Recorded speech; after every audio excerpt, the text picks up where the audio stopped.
Let them thank the Lord for his steadfast love, for his wondrous works to the children of man. Greetings, everyone. And this is Dr. Gary, and I want to thank you for giving me a few moments of your time as we go on this journey of exploring what Scriptures has to say about Thanksgiving. Most of Paul's letters contain a section of thanksgiving. Typically, after the formal greeting and address, this was a common feature of the Hellenistic letters in Paul's time, which offered thanks to the gods for personal blessings.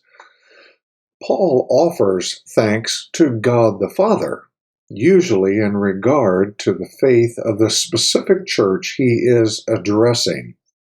His thanksgiving statements also serve to introduce the primary themes of the letter. And let's look at Christian meals.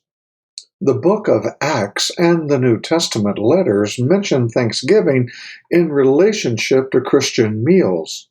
For example, the book of Acts recounts that after enduring a storm at sea, Paul took some bread and gave thanks to God in front of them all. Then he broke it and began to eat. Paul also mentions Thanksgiving in association with meals in his discussions of proper eating for Christians. Well, in communal worship, Thanksgiving seems to have been a regular part of the early church's worship. Paul instructs the churches to give thanks to God for all things, which was part of God's will for them. They were to be anxious about nothing, but instead to present their request to God with thanksgiving. 1 Timothy 2:1 and 2 notes that as part of worship, Christians should offer petitions, intercessions, prayers, and thanksgiving for all people, including earthly rulers. Thanksgiving was likely an important part of the celebration of the Lord's Supper. In 1 Corinthians, Paul indicates that the cup of blessing was the cup which they offer a blessing. This followed the tradition of Jesus, who gave thanks before passing the bread and the wine.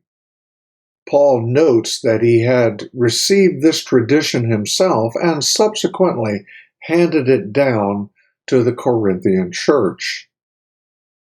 The Didache, the earliest book that was wrote after 1st century and recording the activity and motion of the church going into the 2nd century, refers to the Lord's Supper as the Eucharist in Didache chapter 9, verse 1 and Didache 31, which comes from the Greek noun for thanksgiving, the Eucharistia. The document presents the prayer for the cup as follows: "We give you thanks, our Father, for the holy vine of your servant David, which you revealed to us through your servant Jesus. To you is the glory forever."